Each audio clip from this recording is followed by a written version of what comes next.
Halo teman-teman, kembali lagi di Insight Tekno.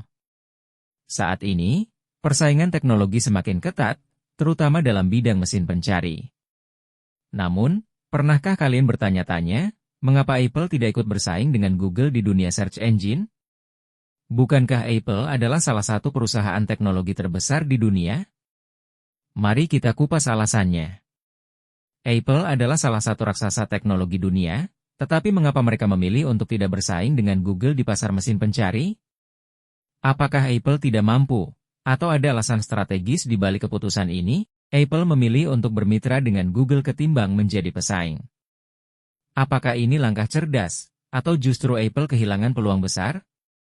Seperti yang kita tahu, Google mendominasi pasar mesin pencari dengan pangsa pasar lebih dari 90%. Mesin pencari Google telah menjadi bagian tak terpisahkan dari kehidupan sehari-hari kita. Dari mencari informasi sederhana hingga menjadi jantung berbagai bisnis digital, Google memegang peran besar. Namun, Apple memilih untuk tidak terjun ke arena ini. Strategi Apple sangat berbeda dari Google. Jika Google fokus pada monetisasi data pengguna melalui iklan, Apple lebih mengutamakan privasi dan keamanan data. Hal ini menjadi pondasi utama Apple dalam membangun produknya. Dengan strategi yang berbeda, Apple lebih memilih untuk bermitra dengan Google daripada bersaing secara langsung. Fakta menarik lainnya adalah Google membayar Apple sekitar 15–20 miliar dolar setiap tahun agar mesin pencari Google tetap menjadi default di perangkat Apple seperti iPhone, iPad, dan Mac. Pendapatan ini menjadi bagian signifikan dari laba Apple tanpa harus mengorbankan fokus mereka pada inovasi produk dan pengalaman pengguna. Tentu, ini bukan berarti Apple tidak memiliki kemampuan untuk menciptakan mesin pencari sendiri.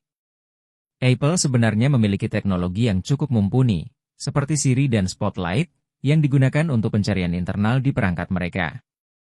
Namun, jika Apple benar-benar masuk ke pasar mesin pencari, mereka harus menghadapi tantangan besar, mulai dari persaingan teknologi hingga peraturan hukum yang ketat. Menariknya, strategi Apple yang mengutamakan privasi juga menjadi kelebihan yang membuat perusahaan ini tetap unik. Banyak pengguna yang memilih produk Apple karena kepercayaan terhadap komitmen perusahaan terhadap privasi. Jadi, daripada terjun ke pasar mesin pencari yang sudah dikuasai oleh Google, Apple memilih untuk tetap fokus pada pengembangan produk yang inovatif dan memperkuat ekosistemnya. Keputusan ini membuktikan bahwa tidak semua perusahaan teknologi harus bersaing di semua bidang. Bagaimana menurut kalian? Apakah strategi Apple ini sudah tepat? Atau justru Apple harus menciptakan mesin pencarinya sendiri di masa depan?